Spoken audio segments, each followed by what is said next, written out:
জলবায়ু সম্মেলনে যোগ দিয়েছেন প্রধান উপদেষ্টা। বিভিন্ন দেশের সরকার রাষ্ট্রপ্রধানের সঙ্গে সাক্ষাৎ, সমৃদ্ধ দেশ গঠনে সহায়তা কামনা। শেখ হাসিনা সহ আওয়ামী লীগ নেতাদের গ্রেপ্তারে রেড নোটিশ চায় ট্রাইব্যুনাল। ব্যবস্থা নিতে আইজিপিকে চিফ প্রসিকিউটরের চিঠি। ভারতীয় চাল আমদানির পরও সুখবর নেই বাজারে। 1 সপ্তাহ সময় লাগবে বলছেন ব্যবসায়ীরা। ফরিয়াদের দৌরাত্ম্য বন্ধে পদক্ষেপের তাগিদ। এবং ঢাকার সব বাস নগর পরিবহনের আওতায় আনার সিদ্ধান্তে জনগণের সাধুবাদ। সড়কে গতি আসবে বলছেন চালকরা।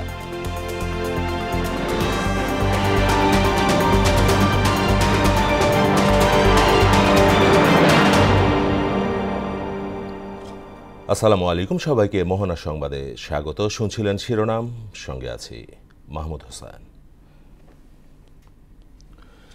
এবার বিস্তারিত। আজারবাইজানের বাকুতে অনুষ্ঠিত জলবায়ু সম্মেলনে যোগ দিয়েছেন প্রধান উপদেষ্টা ডক্টর মোহাম্মদ ইউনূস। অনুষ্ঠানের ফাঁকে বিভিন্ন দেশের সরকার ও রাষ্ট্রপ্রধানদের সঙ্গে সাক্ষাৎ করেন তিনি। সংস্কার এবং সমৃদ্ধ দেশ গঠনে বাংলাদেশকে সহায়তার আশ্বাস দেন বিশ্ব নেতারা। আরও জানাচ্ছেন ইস্তিয়াক হোসেন। আজারবাইজানের রাজধানীর বাকুতে হচ্ছে জলবায়ু বিষয়ক শীর্ষ সম্মেলন COP29-এর এবারের আসর। এতে যোগ দিয়েছেন অন্তর্বর্তী সরকারের প্রধান উপদেষ্টা প্রফেসর মোহাম্মদ ইউনূস। সম্মেলনের উদ্বোধনী দিনে অন্তত 20 দেশের শীর্ষ নেতা ও বিভিন্ন আন্তর্জাতিক সংস্থার প্রধানদের সঙ্গে সাক্ষাৎ করেন তিনি। দেখা হয় তুরস্কের রাষ্ট্রপতি রিসেপ তাইয়েপ এরদোগান ও তুর্কি ফার্স্ট লেডির সঙ্গে। বাংলাদেশের সংস্কার ও সমৃদ্ধি আনতে সহায়তার আশ্বাস দেন তুরস্ক প্রেসিডেন্ট। প্রধান উপদেষ্টার সঙ্গে সংযুক্ত আরব আমিরাতের প্রেসিডেন্ট শেখ মোহাম্মদ বিন জায়েদ আল নাহিয়ানের সাক্ষাৎ হয় সম্মেলনের ফাঁকে। শিক্ষার্থী আন্দোলনের সঙ্গে সংহতি প্রকাশ করেন তিনি। এছাড়া মালদ্বীপের রাষ্ট্রপতি মোহাম্মদ মইজ্জু, ভুটানের প্রধানমন্ত্রী শেরিং তোবকে, পাকিস্তানের প্রধানমন্ত্রী শাহবাজ শরীফ ছাড়াও Belgium, Ghana, Bosnia Herzegovina, Rwanda সহ বিভিন্ন দেশের রাষ্ট্র ও সরকার প্রধানদের সঙ্গে সাক্ষাৎ করেন প্রফেসর ইউনূস। সাক্ষাৎ হয় ফিফা প্রেসিডেন্ট জিয়ান্নি ইনফান্তিনোর সঙ্গেও। ঢাকায় যুব উৎসবে যোগ দিতে প্রধান উপদেষ্টার আমন্ত্রণে সাড়া দেন জিয়ান্নি। জলবায়ু সম্মেলনে প্রধান উপদেষ্টার ব্যস্ত সূচি সম্পর্কে ব্রিফ করে তার প্রেস উইং। সাস্টেনেবল লাইফ স্টাইলে যাই এবং আমরা যদি সবাই এন্টারপ্রেনারশিপে জোর দেই, অবশ্যই আমরা নতুন একটা সিভিলাইজেশন করতে পারবো। বাংলাদেশ সময় বুধবার COP সম্মেলনে ভাষণ দেওয়ার কথা ডক্টর মোহাম্মদ ইউনূসের। পুরো মেসেজটা আজকে এই তার ভাষণে থাকবে। ইশতিয়াক হোসেন, মোহনা সংবাদ। ওনার এই মেসেজটাকে সাবেক প্রধানমন্ত্রী শেখ হাসিনা ও পলাতক আওয়ামী লীগ নেতাদের গ্রেপ্তারে ইন্টারপোলের রেড নোটিশ জারির বিষয়ে পদক্ষেপ নিতে পুলিশ মহাপরিদর্শককে চিঠি দিয়েছেন আন্তর্জাতিক অপরাধ ট্রাইব্যুনাল। সকালে এ চিঠি পাঠান ট্রাইব্যুনালের চিফ প্রসিকিউটর তাজুল ইসলাম। যিনি এই মামলার আসামি, পলাতক আছেন, দেশের বাইরে আছেন শেখ হাসিনা, তাকে আন্তর্জাতিক আইন অনুযায়ী ইন্টারপোলের যে ব্যবস্থা আছে, যে সিস্টেম আছে, সেই সিস্টেমের কাছে চিফ প্রসিকিউটরের অফিস থেকে আমরা রিকোয়েস্ট পাঠিয়েছি যে তিনি যেহেতু মানবতা বিরোধী অপরাধ সংগঠনের অভিযোগে অভিযুক্ত, তার বিরুদ্ধে গ্রেপ্তারি পরোয়ানা পেন্ডিং আছে, কিন্তু বাংলাদেশের জুরিসডিকশনের বাইরে তিনি চলে গেছেন। সেই কারণে আন্তর্জাতিক পুলিশিং সংস্থা হিসাবে ইন্টারপোল যাতে তাকে গ্রেপ্তার করার ব্যবস্থা নেয় এবং অন্তত তার ব্যাপারে রেড অ্যালার্ট জারি করে, সেই ব্যাপারে আমরা রিকোয়েস্ট পাঠিয়েছি। রাজধানীর নিউ মার্কেট থানার ব্যবসায়ী ওয়াদুদ হত্যা মামলায় বরগুনা 1 আসনের সাবেক সংসদ সদস্য ধীরেন্দ্র দেবনাথ শম্ভুর 6 দিনের রিমান্ড মঞ্জুর করেছেন আদালত। সকালে ঢাকা মেট্রোপলিটন ম্যাজিস্ট্রেট শরীফুর রহমানের আদালত এ রায় দেন। সোমবার রাত 9টার দিকে রাজধানীর উত্তরা থেকে শম্ভুকে গ্রেপ্তার করে ঢাকা মহানগর গোয়েন্দা পুলিশ। এদিকে এ মামলায় গ্রেপ্তার সাবেক মন্ত্রী আমির হোসেন আমুকে 6 দিনের রিমান্ড শেষে কারাগারে পাঠানোর আদেশ দিয়েছেন আদালত। নির্বাচনের মাধ্যমে দেশের মালিকানা জনগণের হাতে ফিরিয়ে দেওয়ার আহ্বান জানিয়েছেন বিএনপির স্থায়ী কমিটির সদস্য আমির খসরু মাহমুদ চৌধুরী। আর দলের সিনিয়র যুগ্ম মহাসচিব রুহুল কবির রিজভী বলেছেন, জাতীয় জীবনে যার যতটুকু অবদান সেটা স্বীকার করতে হবে। রাজধানীতে পৃথক অনুষ্ঠানে তারা এসব কথা বলেন। হুমায়ুন কবিরের প্রতিবেদন। বিপ্লব ও সংহতি দিবস উপলক্ষে নয়াপল্টন কার্যালয়ের সামনে ঢাকাসহ দেশের ৮টি বিভাগে বিনামূল্যে চিকিৎসা ও রক্তদান কর্মসূচি উদ্বোধন করেন বিএনপির সিনিয়র যুগ্ম মহাসচিব রুহুল কবির রিজভী। এতে উপস্থিত ছিলেন দলটির স্বাস্থ্য বিষয়ক সম্পাদক ডাক্তার রফিকুল ইসলাম। বিরোধী আন্দোলনে যে সকল ছাত্র জনতা ভাইয়েরা শহীদ হয়েছেন তাদেরও সকলের আত্মার মাগফিরাত আমরা কামনা করছি এই অনুষ্ঠান থেকে। বর্তমান স্বাস্থ্য উপদেষ্টা ও সচিবযোগ্য চিকিৎসকদের সঙ্গে ভালো ব্যবহার করছেন না। স্বাস্থ্য মন্ত্রণালয় অত্যন্ত বিবাদসুলভ আচরণ করে জাতীয়তাবাদী শক্তির বিরুদ্ধে। ড্যাবের যারা ডাক্তার তাদের কোনো ন্যায্য কথা বলতে গেলে তারা বিরক্ত বোধ করেন, এটা ঠিক নয়। বাঙালির জাতীয় জীবনে যার যতটুকু অবদান বিএনপি তা স্মরণ করতে চায় বলেও জানান তিনি। আমাদের জাতীয় জীবনের জাতীয় ইতিহাসের আন্দোলনে যার যতটুকু অবদান সেটা স্বীকার করা হোক। এদিকে জাতীয় প্রেস ক্লাবে এক আলোচনা সভায় বিএনপির স্থায়ী কমিটির সদস্য আমির খুসরো মাহমুদ চৌধুরী অন্তর্বর্তী সরকারের বিভিন্ন খাতে সংস্কার নিয়ে কথা বলেন। সংস্কারের সাথে জড়িত যে গুরুত্বপূর্ণ বিষয়টি হচ্ছে জনগণের সমর্থনে আপনি সংস্কার করবেন, জনগণের আস্থা নিয়ে আপনি সংস্কার করবেন, জনমতের পরিপ্রেক্ষিতে আপনি সংস্কার করবেন। সেটা একমাত্র সম্ভব একটা নির্বাচিত সরকারের পক্ষে। নির্বাচনের মাধ্যমে দেশের মালিকানা জনগণের হাতে ফিরিয়ে দেওয়ার বয়ান ছাড়া অন্য কোনো বক্তব্য গ্রহণযোগ্য নয় বলেও মন্তব্য করেন আমির খুসরু। কোনো নতুন বয়ান আমরা আমাদের কাজ শুনতে হবে না। একমাত্র বয়ান হচ্ছে বাংলাদেশে নির্বাচনের মাধ্যমে বাংলাদেশের মানুষের মালিকানা ফিরিয়ে দেওয়া। হুমায়ুন কবির, মোহনা সংবাদ, ঢাকা। ভারতীয় চাল আমদানির পরও বাজারে তার ইতিবাচক প্রভাব পড়েনি। পাইকারি ও খুচরা ব্যবসায়ীরা বলছেন চালের দাম পড়তে আরও সপ্তাহখানেক সময় লাগবে। আমদানির মাধ্যমে বাজার নিয়ন্ত্রণ করা হলে কৃষক তার উৎপাদিত পণ্যের ন্যায্য মূল্য থেকে বঞ্চিত হবে বলে আশঙ্কা তাদের। ধান বেচাকেনার ক্ষেত্রে প্রান্তিক পর্যায়ে সরকারিভাবে দাম নির্ধারণ করা হলে সিন্ডিকেটের দৌরাত্ম্য অনেকটাই কমবে বলে মনে করেন ব্যবসায়ীরা। MR আসাদের রিপোর্ট। বন্যায় দেশের বিভিন্ন অঞ্চলের ধানের আবাদ ক্ষতিগ্রস্ত হওয়ায় অক্টোবরের প্রথম সপ্তাহ থেকেই ওঠানামার মধ্যে চালের বাজার। মধ্যবিত্তের চাহিদার শীর্ষে থাকা নাজিরশাইল, পাইজাম, আটাশ ও মিনিকেট বিক্রি হয় 60 থেকে 80 টাকা পর্যন্ত। এমন পরিস্থিতিতে পাইকারি বাজারে কমেছে ক্রেতা সমাগম। নতুন করে আমরা চাল কমে কিনতেছি, হ্যাঁ, আর যদি এলসি ঢুকে এবং নতুন ফসলটাও আসে তাহলে আশা করি কিছুটা কমবে। খুচরাতে চালে মিনিকেট চলে 72, 73 ভালোটা, আর একটু নর্মালটা 70, নাজিরশাইল চলে 75, 80। 2 দিন 1 দিন পরে যখন আবার রানিং গাড়িটা আসতেছে তখন হয়তো আড়ানা এদিক সেদিক ডিফারেন্স হইতেছে। যদিও পাইকাররা বলছেন শিগগিরই পরিস্থিতি পাল্টে যাবে। সপ্তাহ 10 দিনের মধ্যেই বাজারে উঠবে দেশের উৎপাদিত চাল। পাশাপাশি চাল আমদানির সিদ্ধান্ত নিয়েছে সরকার। এতে ভোক্তা পর্যায়ে স্বস্তি ফেরার সম্ভাবনা থাকলেও আমদানির কারণে কৃষকের ন্যায্য দাম পাওয়া নিয়ে শঙ্কা তৈরি হয়েছে।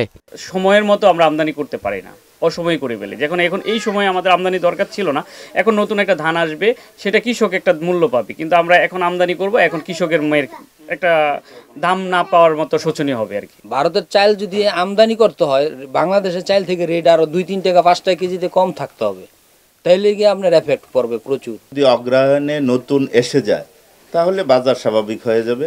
আর এলসি ঢুকবে শুনতেছি, আমাদের মার্কেটে এখন এলসি ঢুকে নাই, এলসি ঢুকবে এই আবাসে মার্কেটে কাস্টমারও কমে গেছে। চালের বাজারে হঠাৎ এমন অস্থিরতা বন্ধে ধানের সরকারি মূল্য নির্ধারণের দাবি জানান পাইকাররা। প্রান্তিকে যদি ধানের রেটটা সরকার নির্ধারিত করে দিতে পারে তাহলে মিলগুলাতে সরকার যখন অডিট করবে বা মনিটরিং করবে তাহলে তাদেরকে ধরতে পারবে, বাজারটা ওইভাবে তারা উঠাতে পারবে না। কৃষক কিন্তু ন্যায্য মূল্য পাচ্ছে না, পাচ্ছে কি এক শ্রেণীর লোকে যারা আমদানি স্টক করে রাখে তাদেরকে। তো সেক্ষেত্রে আমরা এখন কৃষককে মাইর দিচ্ছি। সার ও জ্বালানি তেলের ঊর্ধ্বগতির বাজারে ন্যায্য দাম না পেলে আবাদে আগ্রহ হারাবে কৃষক। এতে চালের বাজার আরও বেশি আমদানি নির্ভর হবে বলে আশঙ্কা সংশ্লিষ্টদের। সারের দাম বেশি, তার কস্টিং খরচ নিলে সে যদি যখন মূল্যটা না পায় তখন সে আর কৃষক ধান উৎপাদন করবে না। MR আসাদ, মোহনা সংবাদ, ঢাকা। পুঁজিবাজারে সম্ভাবনার সুবাতাস বইতে শুরু করেছে। সপ্তাহের দ্বিতীয় কার্যদিবস শেষ হয়েছে উত্থানে, বেড়েছে লেনদেন। একই অবস্থা মঙ্গলবারেও। তবে নিরন্তর পতন ঠেকাতে পুঁজিবাজারের সিন্ডিকেটের বিরুদ্ধে ব্যবস্থা নেয়ার দাবি জানান সংশ্লিষ্টরা। আর বাজারে আস্থা ফেরাতে সময়োপযোগী নীতি নির্ধারণ জরুরি বলে মনে করেন বিনিয়োগকারীরা। মনিরুল ইসলামের রিপোর্ট। পুঁজিবাজারে সম্ভাবনার সুবাতাস বইতে শুরু করেছে। সপ্তাহের দ্বিতীয় কার্যদিবস শেষ হয়েছে উত্থানে, বেড়েছে লেনদেন। একই অবস্থা মঙ্গলবারেও। তবে নিরন্তর পতন ঠেকাতে পুঁজিবাজারের সিন্ডিকেটের বিরুদ্ধে ব্যবস্থা নেয়ার দাবি জানান সংশ্লিষ্টরা। আর বাজারে আস্থা ফেরাতে সময়োপযোগী নীতি নির্ধারণ জরুরি বলে মনে করেন বিনিয়োগকারীরা। গেল 15 বছর ধরে পুঁজিবাজারে দুষ্টের লালন আর শিষ্টের দমন চলেছে, যার কারণে বৈশ্বিক অর্থনীতির চালিকা শক্তি শেয়ারবাজার ছিল নিম্নগামী। এ সময়টাতে ঢাকা স্টক এক্সচেঞ্জকে বাদ দিয়ে রেফারি ও ফিফার দায়িত্ব পালন করেছে খোদ নিয়ন্ত্রক সংস্থা বিএসইসি, যার কারণে এক শ্রেণী ফুলে ফেঁপে উঠলেও প্রতারিত হয়েছেন সাধারণ বিনিয়োগকারীরা। সপ্তাহের দ্বিতীয় কার্যদিবস উত্থানে শেষ হয়েছে। ঢাকা স্টক এক্সচেঞ্জে 576 কোটি 56 লাখ টাকার শেয়ার ও মিউচুয়াল ফান্ডের লেনদেন হয়েছে, যা আগের কার্যদিবসের চেয়ে 17 কোটি টাকা বেশি। আগের দিন ডিএসইতে সব মিলিয়ে 559 কোটি 66 লাখ টাকার লেনদেন হয়। মার্কেটে আমাদের আস্থা ফেরানোটা জরুরি। মার্কেটের মানুষের আস্থার লেভেলটা একেবারে জিরো পর্যায়ে চলে গেছে। কারণ বিভিন্ন সমস্যা কাটিয়ে যদি মার্কেটের মানুষের বিনিয়োগকারীদের আস্থা ফেরানো যায়, তাহলে মার্কেট সামনে আস্তে আস্তে ভালো হবে আমরা আশা করছি। এ ধারা অব্যাহত আছে মঙ্গলবারও। এদিন দুপুর পর্যন্ত লেনদেন হয়েছে 280 কোটি টাকা। ইন্ডেক্স পয়েন্ট 5358, যা আগের দিনের চেয়ে 23 পয়েন্ট বেশি। বিষয়টিকে বাজারের জন্য ইতিবাচক হিসেবেই দেখছেন বিনিয়োগকারীরা। আমাদের যে শেয়ার বাজার এখনও পর্যাপ্ত সংস্কারের প্রয়োজন, এবং আমরা বিগত দিনগুলোতে দেখেছি এখানে বিভিন্ন সিন্ডিকেট জড়িত। এই সমস্ত সিন্ডিকেটগুলোকে ব্যাঙ্গে দিতে হবে। এই রিফর্মগুলো যখন হয়ে যাবে তখন বাজারে একটা পজিটিভনেস কাজ করবে সবার মধ্যে, আর যখন পজিটিভনেসটা কাজ করবে তখন বাজারের এখনকার যে অবস্থা, সামনের অবস্থা আরো অপরিবর্তিত থাকবে না বলে আমাদের মনে হয়। লঙ্কা বাংলা সিকিউরিটিজের ব্যবস্থাপক বলছেন, পুঁজিবাজারে স্বস্তি ফেরাতে কার্যকর ব্যবস্থা জরুরি। সুশাসন প্রতিষ্ঠার যে চেষ্টা, সেটা কায়েম করাটা খুব জরুরি ছিল। সেই হিসেবে যেসব প্লেয়াররা সঠিকভাবে মার্কেট প্লে করতেছিল না, তাদেরকে শাস্তির আওতায় আনা উচিত ছিল। এবং কিছু কোম্পানি যেগুলো ডিভিডেন্ড ডিক্লেয়ার করেও তারা ঠিকমতো ডিভিডেন্ড পেমেন্ট করতেছিল না, সেই কোম্পানিগুলোর বিরুদ্ধেও সিকিউরিটিজ কমিশন এখন অ্যাকশনে যাচ্ছে। তো এর ফলে একটা পর্যায়ে ইমিডিয়েটলি মার্কেট একটা ইম্প্যাক্টেড হয়েছে, কিন্তু আস্তে আস্তে করে এগুলোর পজিটিভ রেজাল্ট আমরা সামনে পাবো আশা করতেছি। সঠিকভাবে এগোতে পারলে এ বাজার ঘুরে দাঁড়াবে বলেও মনে করেন তিনি। মার্কেটে আর নতুন কোনো earning related, price sensitive issue related কোনো ধাক্কা হয়তো 15 তারিখের পর থেকে থাকবে না। মনিরুল ইসলাম, মোহনা সংবাদ, ঢাকা। রাজধানীর অভ্যন্তরে চলাচলকারী সকল বাসকে ঢাকা নগর পরিবহনের আওতায় আনার উদ্যোগকে স্বাগত জানিয়েছে জনসাধারণ। সিদ্ধান্ত বাস্তবায়ন হলে সড়কে নৈরাজ্য ও ভাড়া নিয়ে অরাজকতা কমবে বলে মনে করেন তারা। অন্যদিকে বাস চালক ও সহকারীরা বলছেন, এ উদ্যোগ সড়কে গতি আনতে ভূমিকা রাখবে। মুদাসির আলীর প্রতিবেদন। রাজধানীর সড়কে শৃঙ্খলা ফেরাতে ও যাত্রী ভোগান্তি কমাতে সকল বাসকে ঢাকা নগর পরিবহনের আওতায় নিয়ে আসার পরিকল্পনা করা হয় 2021 সালে, কিন্তু শেষ পর্যন্ত তা আলোর মুখ দেখেনি। তবে অন্তর্বর্তী সরকার বিষয়টিতে নতুন করে দৃষ্টিপাত করে। সোমবার নগর ভবনে বাস রুট রেশনালাইজেশন কমিটির 29তম সভা শেষে নগর পরিবহন বাস্তবায়নের লক্ষ্যে ফের উদ্যোগ নেয়ার কথা জানায় ঢাকা দক্ষিণ সিটি কর্পোরেশন। এর আওতায় বাস চলাচলে থাকবে সুনির্দিষ্ট নীতিমালা। পরিকল্পনায় রয়েছে র্যাপিড পাস কিংবা অনলাইনে ভাড়া পরিশোধের পদ্ধতি। বাস ভাড়া, চালক, কর্মচারী থেকে শুরু করে সবার ক্ষেত্রেই পর্যায়ক্রমে আরোপ করা হবে নীতিমালা। এ উদ্যোগকে স্বাগত জানিয়েছে নগরবাসী। এক ব্যানারে যদি চলে তাহলে অবশ্যই এটা ভালো হবে। বাস ফিল আপ না হলে যাত্রী কিন্তু বাস ছাড়ে না। হ্যাঁ, এক ব্যানারে আসলে যেমন যাত্রী যে কয়জন থাকুক একটা টাইমলি বাস ছাড়বে, তাতে আমাদের যাতায়াতের সুবিধা হবে, আমাদের টাইমটা সেভ হবে। উদ্যোগ তো অনেক নেওয়া হয় এই দেশে, কিন্তু সেই উদ্যোগগুলো বেশি দিন থাকে না।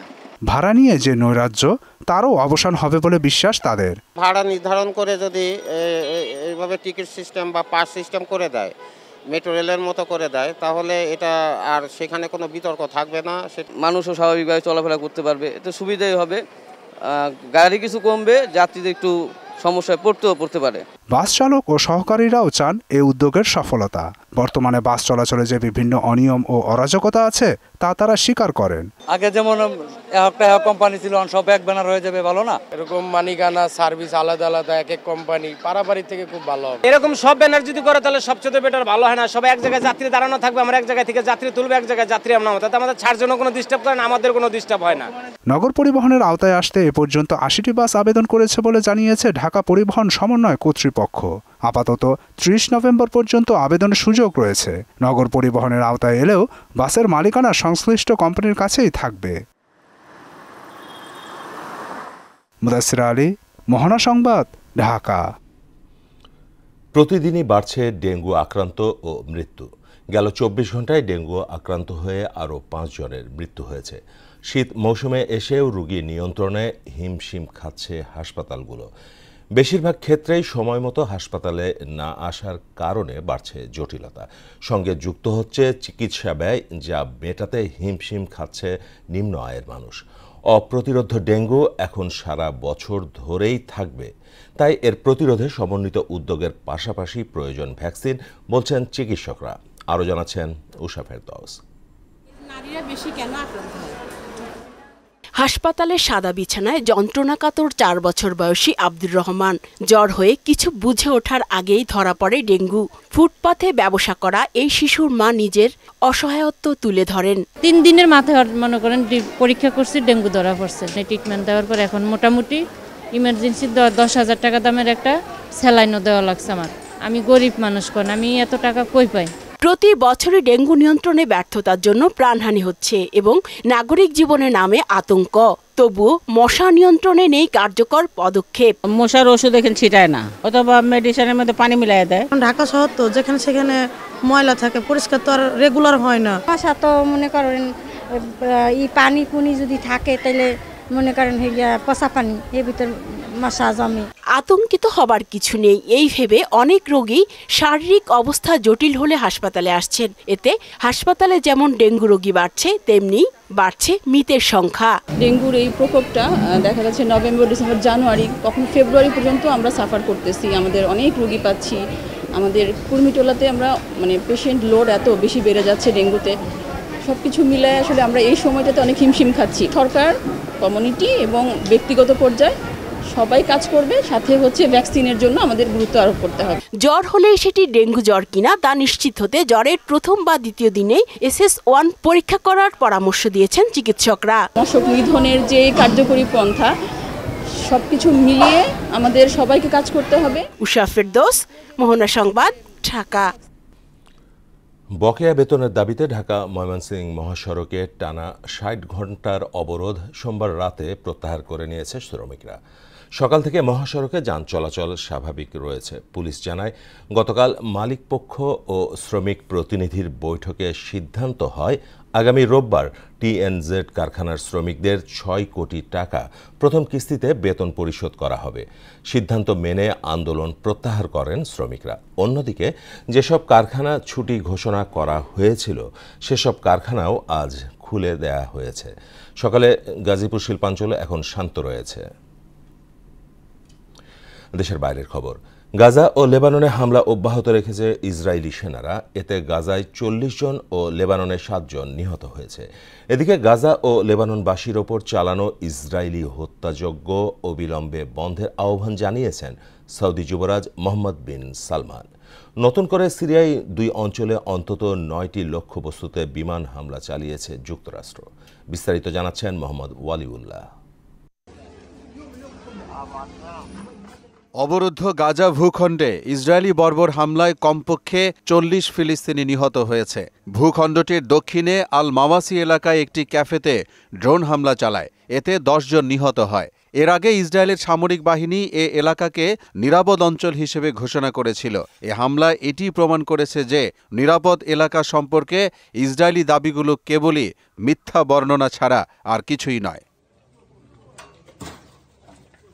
ওদিকে লেবাননে ইসরায়েলি হামলায় নারী ও শিশুসহ অন্তত 7 জনের মৃত্যু হয়েছে। এ ঘটনায় আহত হয়েছে আরও বেশ কয়েকজন। সোমবার দক্ষিণাঞ্চলীয় সাকিয়ে শহরে ইসরায়েলি হামলায় এ হতাহতের ঘটনা ঘটে বলে জানিয়েছে দেশটির স্বাস্থ্য মন্ত্রণালয়। অন্যদিকে সৌদি আরবের রাজধানী রিয়াদে আরব ও মুসলিম বিশ্বের নেতাদের এক যৌথ সম্মেলনের উদ্বোধনী অনুষ্ঠানে ইসরায়েলি হত্যাযজ্ঞ নিয়ে তীব্র প্রতিক্রিয়া জানান দেশটির যুবরাজ মোহাম্মদ বিন সালমান। একই সঙ্গে গাজা ও লেবাননে ইসরায়েলের সামরিক আগ্রাসন অবিলম্বে বন্ধের আহ্বানও জানান তিনি। সিরিয়ার 2 অঞ্চলে অন্তত 9টি লক্ষ্যবস্তুতে বিমান হামলা চালিয়েছে যুক্তরাষ্ট্র। স্থানীয় সময় সোমবার দেশটির কেন্দ্রীয় কমান্ড সেন্টকম এক বিবৃতিতে এ তথ্য জানায়। তাদের দাবি, গত 24 ঘণ্টায় সিরিয়ায় মার্কিন নাগরিকদের উপর চালানো কয়েকটি হামলার জবাবে দেশটিতে অবস্থিত ইরান সমর্থিত গোষ্ঠীগুলোর বিভিন্ন ঘাঁটিতে এসব হামলা চালানো হয়।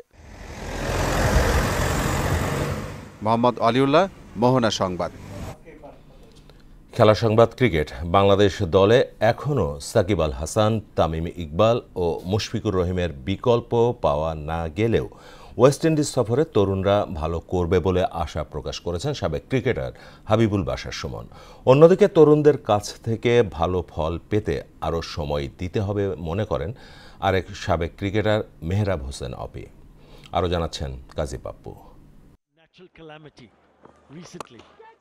সময়টা ভালোই যাচ্ছে না বাংলাদেশ দলের। পাকিস্তানের বিপক্ষে টেস্ট সিরিজ জয়ের পর ভারতের বিপক্ষে টেস্ট ও টি-20 সিরিজে হার, তারপর দক্ষিণ আফ্রিকার বিপক্ষে ঘরের মাঠে টেস্টে লজ্জাজনক আত্মসমর্পণ, আর শেষটা হলো আফগানদের বিপক্ষে ওয়ানডে সিরিজ হার দিয়ে।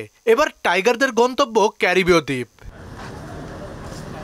ওয়েস্ট ইন্ডিজের টাইগারদের যাত্রা শুরু হবে টেস্ট সিরিজ দিয়ে। সেই স্কোয়াডে নেই সাকিব, তামিম, মুশফিক, মাহমুদুল্লাহ রিয়াদদের মতো সিনিয়র ক্রিকেটাররা। তারপরও তরুণদের উপর আত্মবিশ্বাস রাখছে সাবেক দুই ক্রিকেটার। এক্সপেরিয়েন্স হওয়ার পিছনে কিন্তু অনেক লম্বা সময় একটা ব্যাপার ছিল, কিন্তু ঠিক এরকম লম্বা সময় আমাদের ইয়াং প্লেয়ারদের, স্টারদের যারা আছে আপকামিং, তাদেরকেও সময় দিতে হবে, তারা যাতে পরিণত হওয়ার সুযোগটা পায়। যদি আপনার পাইপলাইন ভালো থাকে, নতুন প্লেয়ার যদি সেই শূন্যস্থানটা পূরণ করতে পারেন, সবার সমস্যা না। নতুন যারা খেলোয়াড় আসছেন তারা নিজেদেরকে কত দ্রুত এস্টাবলিশ করতে পারছেন। গত কয়েক মাসে পাকিস্তান, ভারত, শারজাহ হয়ে বাংলাদেশ দল যাচ্ছে ওয়েস্ট ইন্ডিজে। কন্ডিশন ভিন্ন হলেও খেলতে খুব একটা সমস্যা হবে না বলে মনে করেন মোহাম্মদ সালাউদ্দিন ও হাবিবুল বাশার সুমন। কন্ডিশনটার সাথে অ্যাডাপ্ট করাটাই হচ্ছে আসলে আপনি বড় প্লেয়ার নাকি আপনি আসলে মাঝারি মানের প্লেয়ার। ছোটখাটো অ্যাডজাস্টমেন্টটা যদি তারা করতে পারে তখনই আসলে সাকসেস হওয়ার চান্স বেশি। ভালো খেলতে হবে, এটাই আর কি মূল কথা। আর কি আমাদের যে ল্যাকিংগুলি আছে সেটা ঠিক করতে হবে। আমরা দ্রুত যেই বিদেশে যে খেলার যে সুযোগ সুবিধাটা সে দ্রুত অ্যাডজাস্ট করে নিতে পারবো, এটা আমাদের সমস্যা হবে না। সবার প্রিয় সালাউদ্দিন টাইগার শিবিরের সিনিয়র সহকারী কোচ হিসেবে যোগ দিয়েছেন। সাবেক ক্রিকেটার বাশার মনে করেন তার অন্তর্ভুক্তি দলকে বাড়তি অনুপ্রেরণা যোগাবে। খেলোয়াড়কেই খুব ভালো করেই চিনেন, কার কোথায় কাজ করতে হবে সেটা তিনি জানেন। তো আশা করছি আমাদের ছেলেরা তাকে ভালো মতো ব্যবহার করতে পারবে। ইটস ভেরি ইম্পর্টেন্ট, একজন কোচ আসলে সেই কোচ তার কাছ থেকে সেরাটা কিন্তু খেলোয়াড়কেই নিতে হয়। আগামী 22 ডিসেম্বর এন্টিগুয়াতে প্রথম টেস্টের মধ্য দিয়ে শুরু হবে টাইগারদের ক্যারিবীয় যাত্রা। কাজী পাপ্পু, মোহনা সংবাদ, ঢাকা। আইসিসির অক্টোবর মাসের সেরা ক্রিকেটার হয়েছেন পাকিস্তানের বাঁহাতি স্পিনার নোমান আলী। সেরা হওয়ার দৌড়ে পেছনে ফেলেছেন নিউজিল্যান্ডের মিচেল স্যান্টনার ও দক্ষিণ আফ্রিকার পেসার কাগিসো রাবাদাকে। সবশেষ 2023 সালের আগস্টে পাকিস্তানি ক্রিকেটার হিসেবে সাবেক অধিনায়ক বাবর আজম জিতেছিলেন আইসিসির মাস সেরা পুরস্কার। এবছরের এক বছরেরও বেশি সময় পর এবার জিতলেন নোমান। এদিকে অক্টোবরের সেরা নারী ক্রিকেটার হলেন নিউজিল্যান্ডের অ্যামেলিয়া কার। আনুষ্ঠানিক বিবৃতিতে অক্টোবর মাসের সেরা পুরুষ ও নারী ক্রিকেটারের নাম প্রকাশ করেছে আইসিসি। শেষ করব মোহনা সংবাদ, যাবার আগে শিরোনামগুলো আরও একবার।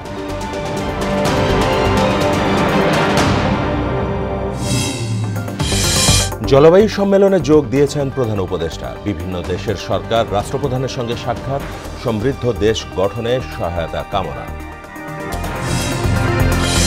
শেখ হাসিনা সহ আওয়ামী লীগ নেতাদের গ্রেপ্তারে রেড নোটিশ চায় ট্রাইব্যুনাল। ব্যবস্থা নিতে আইজিপিকে চিফ প্রসিকিউটরের চিঠি। ভারতীয় চাল আমদানির পরও সুখবর নেই বাজারে। এক সপ্তাহ সময় লাগবে বলছেন ব্যবসায়ীরা। ফরিয়াদের দৌরাত্ম্য বন্ধে পদক্ষেপের তাগিদ। এবং ঢাকার সব বাস নগর পরিবহনের আওতায় আনার সিদ্ধান্তে জনগণের সাধুবাদ। সড়কে গতি আসবে বলছেন চালকরা। এই ছিল মোহনা সংবাদের পরবর্তী সংবাদ রাত 9টায়। এর আগে সন্ধ্যা 7টায় দেখবেন সংবাদ এক নজরে। মোহনার সবশেষ খবর জানতে ভিজিট করুন www.mohana.in। সংবাদ দেখতে পারেন ফেসবুক ও ইউটিউবে। এতক্ষণ সঙ্গে থাকার জন্য সবাইকে ধন্যবাদ।